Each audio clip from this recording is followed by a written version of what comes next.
இப்போ கேசரி நல்லா நெய் ஊற்றி முந்திரி அதில் போட்டு நல்லா ஃபஸ்ட்டு வறுத்து எடுத்துக்கணும்.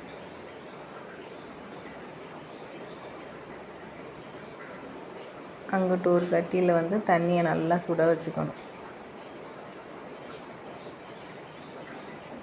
நல்லா சூடாக அதுக்கப்புறம் அந்த ரவையில் போட்டால் அந்த சுடு தண்ணிக்கு சீக்கிரமே ரவையும் வெந்துடும். கேசரி நல்லா உதிரி உதிரியாக நல்லா வரும். இந்த மாதிரி வறுத்து ஒரு பிளேட்டில் எடுத்து வச்சுக்கணும்.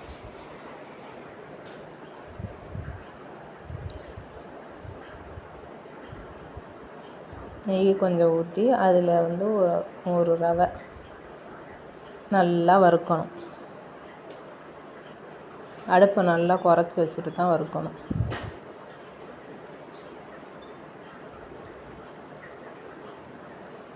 இந்த மாதிரி வறுத்து எடுத்துட்டு நல்லா வறுத்து எடுத்தாச்சு.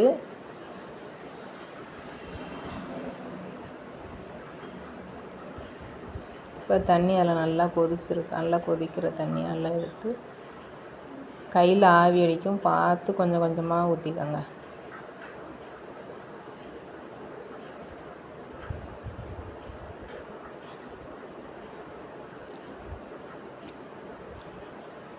கட்டிப்படாமல் அப்படியே கிண்டிடணும்.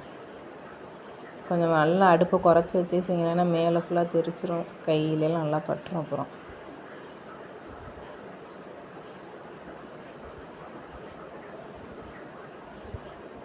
கொஞ்சமாக கேசரி பவுட்ரு. ஒரு சில பேர் தண்ணியில் கரைச்சும் ஊற்றுவாங்க. நான் எப்போவுமே டைரெக்டாக இப்படியே போட்டு தான் ஊற்றுவேன். இது மாதிரி போட்டு நல்லா அப்படி கிண்ட வேண்டியதான்.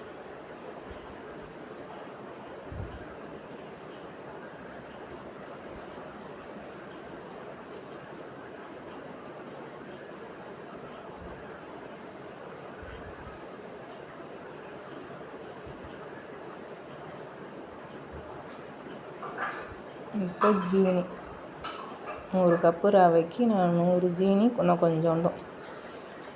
இது ரொம்ப இனிப்பு ஓவராக இருக்கிறதும் ஒரு மாதிரி இங்கே யாரும் சாப்பிட மாட்டாங்க. வீட்டில் ஓரளவுக்கு தான், ரொம்ப இனிப்பாகவும் இல்லாமல் கரெக்டான அளவாக இருக்கும். இந்த இனிப்பு ரொம்ப திகட்டாது. ஓவர் இனிப்பு இருந்தால் அப்படி திகட்டும், நமக்கு ஒரு ஸ்பூன் எடுத்து சாப்பிட்டோன்னே போதும்னு வைக்கிற மாதிரி இருக்கும். இது அந்த அளவுக்குலாம் இருக்காது, நல்லாயிருக்கும்.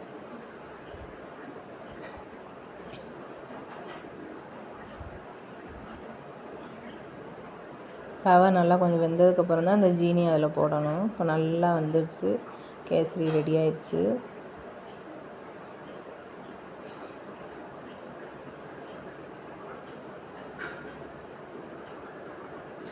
கொஞ்சம் கூட அடி பிடிக்கலை, நல்லா உதிரி உதிரியாக நல்லா இருக்குது.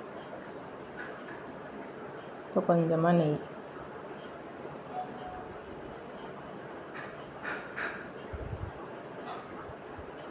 ஊற்றி அதையும் நல்லா அப்படி சுருள கிண்ட வேண்டியதான்.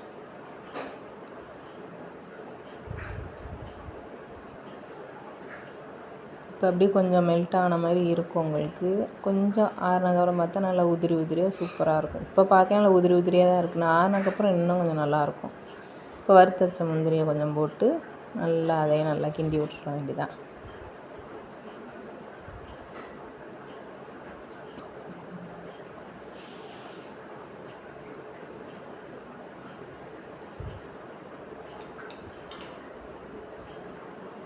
ஒரு பவுலில் எடுத்து காமிக்கிறேன்.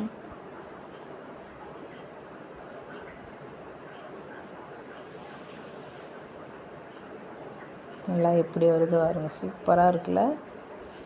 நீங்களும் ட்ரை பண்ணி பாருங்கள். எல்லாருக்கும் கேசரி செய்ய தெரியும், எனக்கு தெரிஞ்சதை நான் உங்களுக்கு சொல்லியிருக்கேன். பிடிச்சா லைக் பண்ணுங்கள், ஷேர் பண்ணுங்கள், சப்ஸ்கிரைப் பண்ணுங்கள்.